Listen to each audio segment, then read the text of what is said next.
Fake loan app వాడు మన personal ఫొటోస్‌తో మన కాంటాక్ట్ లిస్ట్‌కి పంపించి, మన పర్సనల్ ఫోటోస్‌ని ఎడిట్ చేసి మన కాంటాక్ట్ లిస్ట్‌కి పంపించి, మీరు లోన్ కట్టండి లేదా మీ కాంటాక్ట్ లిస్ట్ అందరికీ ఈ ఫోటోస్ పెడతాము అని బెదిరిస్తుంటే, మీరెవరు భయపడాల్సిన పని లేదు. చాలా సింపుల్‌గా మనం ఆ ఫేక్ లోన్ యాప్స్ నుంచి బయటపడొచ్చు. ఇట్లా బయటపడటానికి ఎన్ని దారులున్నాయి, ఏంటి అనేది చెప్పడమే మన ఛానల్ యొక్క ఉద్దేశ్యము. మన ఛానల్ ద్వారా ప్రైవేట్‌గా డేటా బ్లాక్‌కి వెళ్ళి, లేదా డేటా డిలీట్‌కి వెళ్ళి, సేఫ్ అయిన వేల మందిలో ఇది 81వ కాల్ రికార్డ్. కాల్ రికార్డ్ అంటే మన ద్వారా ప్రైవేట్‌గా ఈ ఫేక్ లోన్ యాప్స్‌లో డేటా డిలీట్ చేపించుకొని, ఇప్పుడు నేను హ్యాపీగా ఉన్నానన్నా మన ఛానల్‌లో నా వాయిస్ పెట్టండి. ఈ ఈ పరిస్థితి నుంచి ఇంకా ఎంతోమంది బయటపడాలి. నేను ఈ బాధను అనుభవించాను. మీ ఛానల్ ద్వారా బయటపడ్డాను. ఇప్పుడు నా బాధ ఏంటి? నేను ఎట్లా బయటపడ్డాను? అని కొంతమందికి తెలియటం ద్వారా వాళ్ళు కూడా ఖచ్చితంగా ఈ సమస్య నుంచి బయటపడతారు. ఆ సమస్యలోనే ఇంకా ఉండిపోకుండా ఉంటారు అన్న మంచి ఉద్దేశంతోటి మన ద్వారా బయటపడ్డ మన సబ్స్క్రైబర్స్ వాళ్ళు వాయిస్ ఇచ్చారు. అట్లా 80 మంది పైగా ఇచ్చారు. అక్కడ నేను ప్లేలిస్ట్ పెడతాను. ఒకసారి వినాలనుకున్న వాళ్ళు వినండి. మీరు కూడా ఇట్లా ప్రైవేట్ ప్రాసెస్‌లో వెళ్ళాలనుకుంటే ఇక్కడ నా నెంబర్ ఉంటుంది. కాల్ చేయాలనుకున్న వాళ్ళు కాల్ చేయండి. లేదు అసలు ఈ ప్రైవేట్ ప్రాసెస్ అంటే ఏంటి? ఈ డేటా డిలీట్ ఎట్లా ఉంటుంది? ఎవరు చేస్తారని తెలుసుకోవాలనుకుంటే నేను ఇక్కడ ఒక థంబ్‌నెయిల్ డిస్‌ప్లే చేస్తా ఉంటాను ప్లేలిస్ట్. దాంట్లో జాయిన్ అవ్వండి. జాయిన్ అయిన వాళ్ళకి క్లియర్‌గా ప్రైవేట్ ప్రాసెస్ అంటే ఏంటి? ఎవరు చేస్తారు? ఎట్లా ఉంటుంది? ఎన్ని గంటలు పడుతుంది? అనేది క్లియర్‌గా ఇక్కడ నేను ఎక్స్‌ప్లెయిన్ చేశాను. చూడాలనుకున్న వాళ్ళు చూడొచ్చు. ఈ వీడియో యొక్క ముఖ్య ఉద్దేశ్యం ప్రైవేట్‌గా వెళ్ళి లేదా సైబర్ క్రైమ్‌కి కంప్లెయింట్ ఇచ్చి లేదా ధైర్యంగా ఉండి మన సమస్యను మనం సాల్వ్ చేసుకోవచ్చు ఈ ఫేక్ లోన్ యాప్స్ నుంచి. లోన్ పే చేస్తే ఉపయోగం ఉండదు. నేను 2000 తీసుకున్నానన్నా ఇప్పటికి 20,000 కట్టాను. ఉపయోగం లేకుండా పోతుంది. ఇంకా నన్ను బ్లాక్‌మెయిల్ చేస్తున్నారు. 3000 తీసుకున్నానన్నా 2,00,000 కట్టాను. ఇంకా నన్ను బ్లాక్‌మెయిల్ చేస్తున్నారు. మా ఆవిడ పుస్తెల తాడు కూడా తాకట్టు పెట్టి కట్టానన్నా. ఏం చేయాలో అర్థం కావట్లేదు అని వందల మంది నాకు కాల్ చేసి బాధపడ్డ వాళ్ళున్నారు. అందుకని లోన్ పే చేద్దాము అన్న ఆలోచన మానేయండి. ఫేక్ లోన్ యాప్స్‌కి నేను మాట్లాడేది. లోన్ పే చేద్దాము అన్న ఆలోచన పూర్తిగా మానేయండి. లోన్ పే చేస్తే ఎటువంటి ఉపయోగం ఉండదు. ఎవరైతే పే చేశారో వాళ్ళని ఇంకా టార్గెట్ చేస్తారు. లోన్ పే చేయకుండా మన కాంటాక్ట్ లిస్ట్‌కి తప్పుగా వెళ్ళకుండా ఎస్కేప్ అవ్వడానికి ఉన్న మార్గాలేంటి అనేది చూడాలి. అవసరమైతే డేటా డిలీట్ చేపించుకోవడానికి లేదా డేటా బ్లాక్ చేపించుకోవడానికి, డేటా ఎడిట్ చేపించుకోవడానికి ఉన్న మార్గాలేంటి అనేదే చూడాలి మనం. అంతే తప్ప లోన్ రీపేమెంట్ చేయడం సొల్యూషన్ కాదు. మీలో ఎవరైనా కొత్తగా మన ఛానల్ చూస్తున్నట్టయితే సబ్స్క్రైబ్ చేసుకోండి. నేను మీ సాగర్. ఇప్పుడు ఆ బ్రదర్ మాట్లాడిన మాటలు ఒకసారి విందాము. నేను ఇక్కడ వాయిస్ కాల్ పెడతాను చూడండి. ఆ బ్రదర్ మనకు కాంటాక్ట్ అయిన రోజు, ఆయన మనకు డీటెయిల్స్ పంపిన టైము, స్క్రీన్ షాట్స్ అన్నీ ఇక్కడ పెడతాను చూడండి. హలో హలో హలో అన్న ఫ్రీగా ఉన్నారా? ఫ్రీగానే ఉందన్న. అదే అన్న మీరు మీ వాయిస్ని ఇస్తా అన్నారు, అందుకోసమని కాల్ చేశాను అన్న. ఇస్తాలేనా? ఇప్పుడు ఫ్రీగా ఉంటే మాట్లాడదాం అన్న, లేకపోతే మళ్ళీ చేస్తా అన్న, చేయండి. లేదు ఫ్రీగానే ఉన్నా. ఓకే అన్న. అన్న మీ పేరు చెప్పకండి, మీ నెంబర్ కూడా చెప్పాల్సిన పని లేదు పూర్తిగా. ఓకేనా అన్న? మీకు ఏం జరిగింది కొంచెం చెప్తారా? మీరు ఏ లోన్ యాప్లో లోన్ తీసుకున్నారు? నేను ఆర్బీ లోన్లో తీసుకున్నా అన్న. ఆర్బీ లోన్ అనే యాప్లో తీసుకున్నారు. ఆర్బీ మీరు ఎన్నిసార్లు తీసుకున్నారన్న లోన్ దాంట్లో? ఫస్ట్ టైం అన్న. ఫస్ట్ టైం తీసుకున్నారు. ఆ, అంటే మీరు తీసుకున్న తర్వాత వెంటనే క్లియర్ చేసుకున్నారా, లేకపోతే ఎన్ని రోజులకి ఎట్లా చేసుకున్నారు? మీరు మీ ప్రాబ్లమ్ సాల్వ్ చేసుకున్నారు? మీకు ఫోన్ చేశాను, మీరు సొల్యూషన్ ఇచ్చినారు, దాన్ని బట్టి చేసామన్నా. మీరు డేటా బ్లాక్ చేసి అదే మీరే చేశారన్న. నేను మిమ్మల్ని కాంటాక్ట్ అయ్యాను, మీరు అట్లా చేశారు. నేనైతే 1 రూపీ కూడా ఏం పే చేయలేదు. మీ డ్యూ డేట్ ఎప్పుడు ఉండే అన్న? 26th కన్నా. ఈ month last month 26th. Okay. మీరు ఇంతవరకు ఆ యాప్ యొక్క హెరాస్మెంట్ ఏమైనా భరించాల్సి వచ్చిందా? అంటే మీ కాల్స్ కానీ మెసేజెస్ కానీ ఏమైనా? ఏం రాలేదన్న. ఏం రాలేదు. ఓకే. మీరు ఇంతకుముందు నాకు డీటెయిల్స్ పంపుంటారు కదన్నా? అవునన్నా. ఒకసారి ఆ నెంబర్ ఒకసారి ఒక 5 డిజిట్స్ చెప్పండి అన్న చాలు. 99 99 08 08 5. ఆర్బీ లోన్లో తీసుకున్నారు. మీ లోన్ అమౌంట్ 15,000. అవునన్నా. 26th జూలై అనేది మీ ఫైనల్ డ్యూ డేట్. అవునవును. మీరు లాగిన్ అయిన మొబైల్ నెంబర్ కూడా 99085.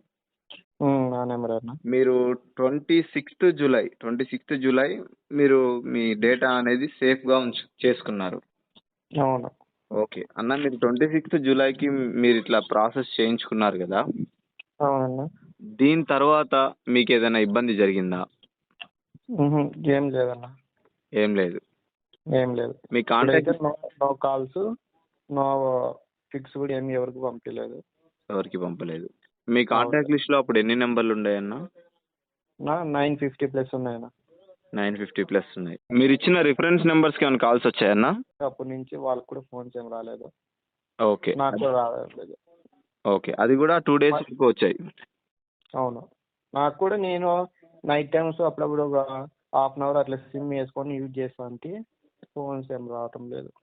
రావటం లేదు. ఓకే, మీకు ఏదైనా మెసేజెస్ వస్తున్నాయన్నా మీరు ఆన్ చేసుకున్నప్పుడు సిమ్? వస్తున్నాయి మెసేజ్ వచ్చేసి అయితే ఎప్పుడన్నా ఒకటి వస్తున్నాయి, అవి ఏవో తెలియదు, కానీ నేను లింక్తో వస్తున్నాయి, కానీ నేను క్లిక్ చేయలేదు. లింక్ పైన మాత్రం క్లిక్ చేయొద్దు, చేయట్లేదు కూడా మీరు. చేయలేదు. ఓకే అన్న, మీరు అన్నీ కరెక్ట్గానే చేశారు, కరెక్ట్గానే చేసుకున్నారు ప్రాసెస్ కూడా.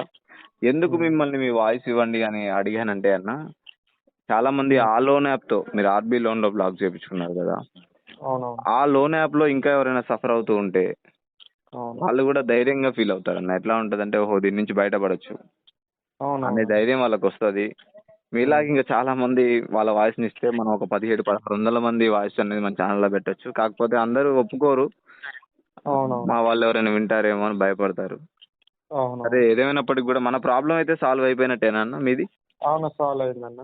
సాల్వ్ అయిపోయినట్టే, ఇంక ఇబ్బంది ఏం లేదు కదా? ఇంకో డౌట్ ఏమంటే, ఇంతకుముందు మా ఫ్రెండ్ ఇట్లానే 7 days యాప్లో లోన్ తీసుకున్నాడంట. ఉమ్. అతను వచ్చి ఒక తీసుకున్న 1 year తర్వాత అతను ఇట్లా కాంటాక్ట్స్ అన్ని పిక్స్ పంపినాడంట. మళ్ళీ ఇప్పుడు కాకపోయినా మళ్ళీ ఏమన్నా మనకేమన్నా ఇట్లా ప్రాబ్లం ఉంటుందన్న. 1 year తర్వాత పంపారు?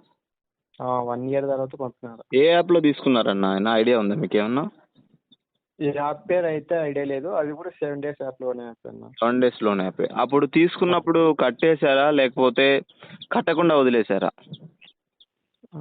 అది ఐడియా లేదు, మా ఫ్రెండ్కి ఫొటోస్ వచ్చాయి అవి, నేను అతను చెప్పాను నాకు ఇట్లా మా ఫ్రెండ్కి కూడా అవునా? లోన్ ఒకవేళ అయినాడు, వానికి ఆ 1 year తర్వాత నాకు ఇక ఫొటోస్ పెట్టారు, లాస్ట్కి ఆ సిమ్ తీసేశాడు అని నాకు చెప్పారన్నమాట. ఓకే అన్న, మీకు ఒకవేళ ఆ వ్యక్తి ఎవరైనా తెలుసుంటే పాపం ఇంకా ఇబ్బంది పడుతూ ఉంటే మీరు కలుపుతాను అనుకుంటే ఒకసారి కాన్ఫరెన్స్ కలపండి, మాట్లాడదాము. ఆయన కూడా ధైర్యం చేస్తారు. డ్యూటీ వెళ్ళింటాడు, ఈవినింగ్ 4:30 వస్తాడు. 4:30కి వస్తాడు. ఓకే అన్న, ఆయననైతే టెన్షన్ ఏం పడొద్దని చెప్పండి. 1 year తర్వాత వచ్చిందంటున్నారు. అంటే ఇప్పుడే సఫర్ ఏం అవ్వలేదు, అవి వచ్చినాయంటే అంత ప్రాబ్లం సాల్వ్ అయిపోయింది. వచ్చాయి, అట్లా వదిలేశారు మళ్ళీ. ఆ సిమ్మే టోటలీ బ్లాక్ చేయించేసాడు అనమాట. సిమ్ తీసేశాడు అన్న ధైర్యంగా. అప్పుడే చాలా రోజులు అయింది, అప్పుడే సాల్వ్ అయిపోయింది అనమాట. ఓకే అన్న, అట్లయితే ఇప్పుడు మళ్ళీ ఇబ్బంది ఏమి ఉండదన్న. కాకపోతే ఏంటంటే ఇబ్బంది ఏం లేదు, ఒకవేళ మనకి ఏమన్నా ఇప్పుడు కాకపోయినా మళ్ళీ ఒక 1 year అట్లా అతనికి వచ్చాయో మనకి ఏమన్నా వచ్చే ఛాన్స్ ఉంటుందన్న. రీసెంట్గా ఒక ఆయనతో మాట్లాడాము, అంటే మామూలు ఉదాహరణకు చెప్తున్నాను మీకు. ఆయనకి 3 years తర్వాత వచ్చినాయి అన్న. కుదిరితే ఆయన వాయిస్ కూడా మన ఛానల్లో ఇవ్వడానికి ట్రై చేస్తాను. నెక్స్ట్ టైం అడిగి చూస్తాను అన్న ఏమంటారో. ఒకసారి వినండి. ఆయన ఏంటంటే 3 years తర్వాత ఆయనకి మళ్ళీ కాల్స్ వచ్చాయి. ఆయన ఫొటోస్, వాళ్ళ వైఫ్ ఫోటో, ఆయనది కూడా కాదు, వాళ్ళ వైఫ్ ఫోటోని వాళ్ళ కాంటాక్ట్ లిస్ట్లో వాళ్ళకి పంపించి బ్లాక్మెయిల్ చేస్తున్నారు అని చెప్పి మళ్ళీ ఈయన ఒక 10-15 వేల వరకు వాళ్ళకి కట్టారు. కట్టిన తర్వాత మనకు ఫోన్ చేస్తే అది ఏ యాప్ అన్నా అంటే ఇట్లా సంగతి అని చెప్తే దాన్ని కూడా సేఫ్ చేసాము. కాకపోతే అట్లా వచ్చే ఛాన్స్ ఉంటుంది అన్న. ఎప్పటికైనా కూడా మనకు అల్టిమేట్గా మన డేటా బ్లాక్ చేసాం కదా అట్లా, అందుకే మనకి ఇబ్బంది లేదు. నేను అనేది మీ ఫ్రెండ్ గురించి. అవునవునా? మీకు ఇబ్బంది ఏం లేదన్న. డేటా బ్లాక్ చేయించుకోవాలి, అది అఫీషియల్గా మనం ఎట్లా వెళ్ళినా సైబర్ క్రైమ్ ద్వారా మన ప్రాబ్లమ్ని క్లియర్ చేసుకున్నా, లేదు ప్రైవేట్గా మన ప్రాబ్లమ్ని క్లియర్ చేసుకున్నా కూడా అల్టిమేట్గా ఆ ఆప్షన్ అనేది బెస్ట్ ఆప్షన్ అన్న. భవిష్యత్తులో ఇబ్బంది ఉండదు. మీరు ఇప్పుడు ఒక మాట అన్నారు కదా, 1 yearలో నాకు కాల్స్ వచ్చాయి మా ఫ్రెండ్ కానీ, అట్లా 3 years తర్వాత వచ్చిన వాళ్ళు ఉన్నారు, 2 years తర్వాత వచ్చిన వాళ్ళు కూడా ఉన్నారు. అంటే వాళ్ళు డేటా బ్లాక్ చేయించుకుంటారు, వచ్చింటాయి. మనం బ్లాక్ చేయించుకున్నాం కదా, మనకు వచ్చే ఛాన్స్ మనకి రావు అన్న, మనకి రావు. నేను మీ ఫ్రెండ్ గురించి చెప్తున్నాను ఇప్పటి వరకు. అవునవును, అర్థమైంది. ఓకేనా? మీకే ఇబ్బంది ఉండదు అన్న, మీరు సేఫ్గా ఉండొచ్చు. అవునవును. ఓకేనా? మీకు అన్న సింపుల్ లాజిక్ అన్న. మీరు ఇంతకుముందు డేట్ చెప్పుకున్నాం కదా, ఆ డేట్లో మీరు బ్లాక్ చేయించుకున్నారు కదా, మనకి హెరాస్మెంట్ అనేది జరిగేటట్లయితే 6th day నుంచి జరుగుతుందన్న. అంటే ఉదాహరణకి మనం 7వ తారీఖు కట్టాలనుకోండి, 6 మార్నింగ్ 9:30 నుంచే మనకు స్టార్ట్ చేస్తారు. అవునవును. అప్పటి నుంచి చేశారన్న. నాన్ స్టాప్‌గా చేస్తానే ఉంటారు. చేశారన్న. అయితే మనం బ్లాక్ చేపించుకున్న తర్వాత మీకు ఏ ఇబ్బంది రాలేదు, మీకు ఎవరికీ వెళ్ళలేదు అంటే మీ ప్రాబ్లమ్ సాల్వ్ అయిపోయినట్టే కదా! అవునవును. ఓకేనా. సాల్వ్ అయిపోయింది. లేకపోతే నాన్ స్టాప్‌గా అందరికి వెళ్ళేవే కదా! అవునవును. రెఫరెన్స్ నంబర్స్‌కి కాల్స్ ఏం లేవు. ఫోటోస్ కూడా ఏమి పంపియలేదన్న. విన్నారు కదా బ్రదర్! మన ద్వారా ప్రైవేట్‌గా ప్రాసెస్ చేపించుకొని, ఇప్పుడు ఆ బ్రదర్ ఎంత హ్యాపీగా ఉన్నారు. ఆ ప్రైవేట్ ప్రాసెసర్‌లో రిజల్ట్ ఎట్లా ఉంటుంది అనేది మీరు ఆయన మాటల్లో విన్నారు. మీరు ప్రైవేట్ ప్రాసెస్‌లో వెళ్లి క్లియర్ చేపించుకోండి. లేదా సైబర్ క్రైమ్‌కి కాల్ చేసి వెంటనే డిపార్ట్‌మెంట్ వాళ్ళని కాంటాక్ట్ అవ్వండి. వాళ్ళ ద్వారా మనం సేఫ్‌గా ఉంటాము తప్ప, తప్పుడు నిర్ణయాలు తీసుకొని పెద్ద పెద్ద నిర్ణయాలు సూసైడ్ చేసుకోవటాలు, అదే బాధలో ఉండిపోవటాలు ఇట్లాంటివి చేయకండి. మనం ఈ ఫేక్ లోన్ యాప్స్ నుంచి బయటపడొచ్చు.